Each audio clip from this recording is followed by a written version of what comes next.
Pertama-tama saya sungguh bersyukur bahwa malam ini harus di atas lagi ya. Oh, bersyukurlah punya orang yang tinggi ya. Ya, saya ini sudah nyiapin sebenarnya untuk untuk lanjutan ikan goreng sepotong. Cuma tadi di tengah jalan Tuhan itu udah bilang ganti, padahal Baca udah ngambil ketinggalan, saya balik dulu ngambil, Tuhan berkata ganti. Nah, waktu ganti itu saya hampir saja saudara nabrak truk saudara, karena sambil nulis sambil nyetir karena tidak mau hilang saya. Sebenarnya seminggu yang lampau waktu saya nganter mertua, ini firman itu sudah dikasih, cuma lupa. Dan saya bilang Tuhan ingetin lagi ya, nanti kalau udah berdoa 2-3 kali udah saya diam aja, pasti akan balik suatu ketika. Bener balik saudara. Waktu di sini balik dan Roh itu mengatakan ini, nggak usah khotbah ikan goreng sepotong, khotbah ini kamu harus sampein. Saya bilang langsung Tuhan ingetin apa yang dimaksud dengan urapan. Ya, jadi saudara saya mau ajak ngerti hal ini supaya saudara ngerti secara luar biasa. Saya pun bersyukur ya saudara ya, saya tidak mau seperti orangnya itu seperti orang kerja. Kalau orang kerja hari ini kerja sudah tahu kerjaannya ini digaji berapa ini. Nah kalau firman Tuhan nggak bisa begitu. Saudara memang perlu persiapan, tapi waktu Tuhan bicara itu jauh lebih hebat. Kenapa? Karena kita nggak mikir, kita nggak ngapa-ngapain. Seperti tadi saudara, saya nggak mikir. Kalau kita otak kan untuk pikir, betul nggak? Tapi kalau saya tidak, kebalik, otak bisa ngomong saudara. Pusing kan saudara? Kan orangnya ada gila. Saya pikir-pikir saya sendiri juga gila lama-lama ini. Kenapa? Saya itu kepengen sambil mau ngomong nggak bisa, malah nggak keluar sama sekali. Tapi otaknya seperti ngomong. Jadi saya hanya pegang pensil, tinggal nulis. Cepet selesai jadi. Tinggal duduk di situ, cari ayatnya, jadi tempelin. Udah, jadi khotbah lah saudara. Nah itu yang sering terjadi saudara. Kenapa? Karena saya lebih suka yang begini. Karena yang begini itu nanti akan membuat suatu kehidupan, akan membuat suatu pengertian, pengetahuan. Nah ini bisa terjadi. Nah, sekali lagi saya katakan, kalau relationship kita kuat sama Tuhan, sama segala sesuatu. Kalau relationship saudara kuat, saudara akan ngerti sampai kedalamannya bagaimana dan reaksinya apa.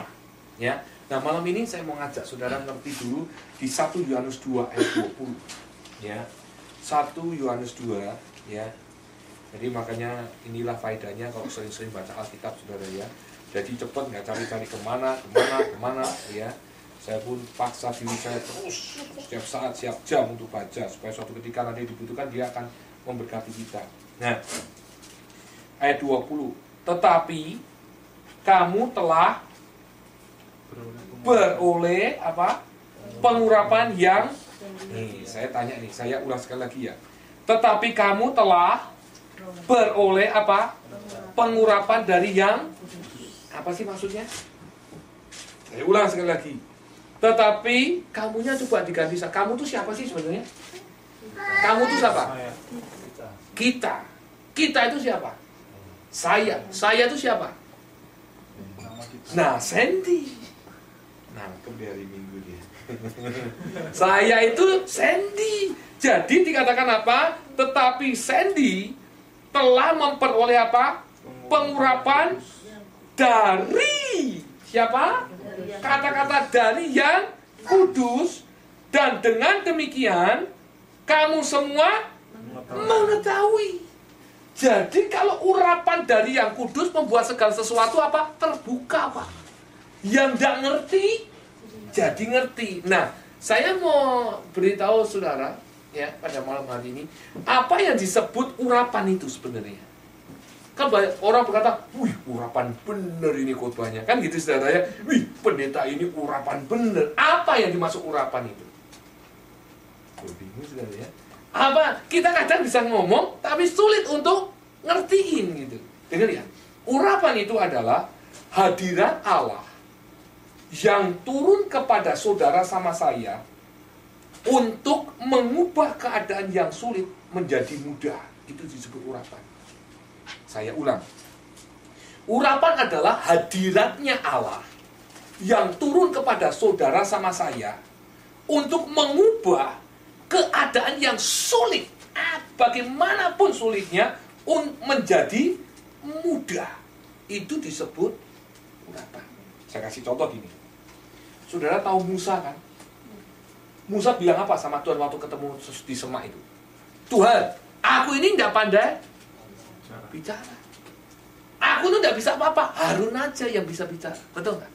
Tapi waktu Tuhan berkata, Musa, ambil tongkat itu, buang tongkat itu, jadi ular.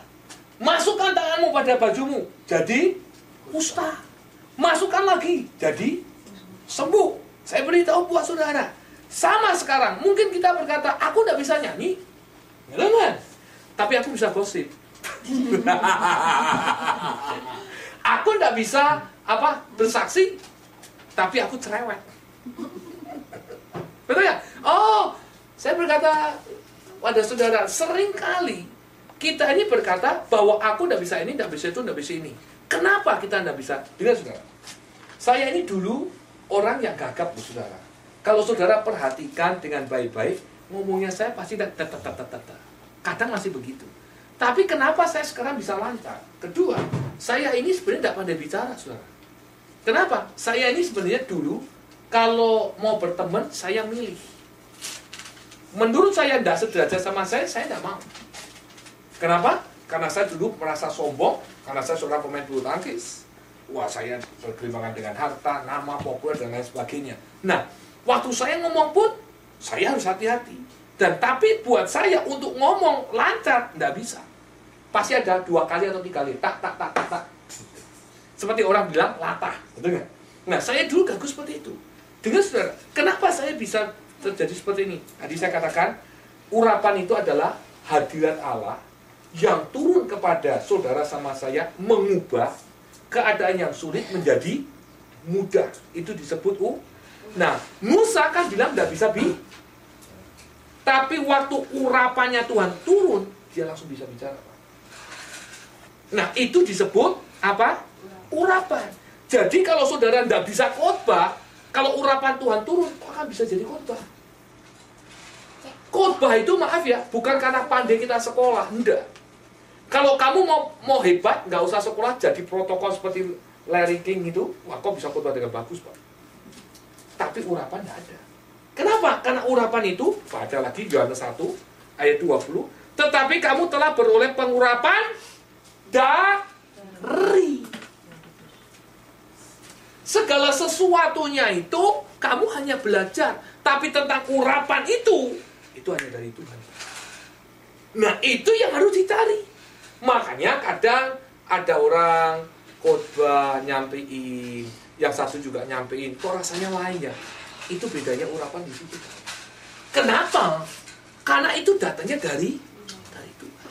Nah, urapan itu bisa dicari dari mana? Itu nanti next time minggu depan saya akan ngasih tahu. Tapi yang sekarang saya mau tahu dulu. Saya mau ngajarin kenapa urapan itu bisa mengubah. Jelas urapan itu berbicara tentang apa? Hadiratnya Tuhan. Dengar ya.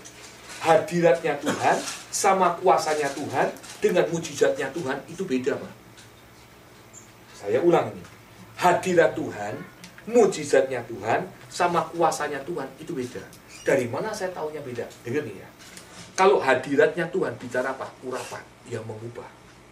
Kalau kuasa Tuhan berbicara apa? Power. Kekuatan Tuhan supranatural itu akan dikeluarkan. Itu namanya power. Ya. Sedangkan mujizat itu bicara tentang apa? Itu anugerahnya Tuhan. Makanya 3 itu lain. Makanya saya baru ngeh sekarang. Kenapa Pastor Benny berkata 3-3-nya lain? Dulunya saya nggak gede.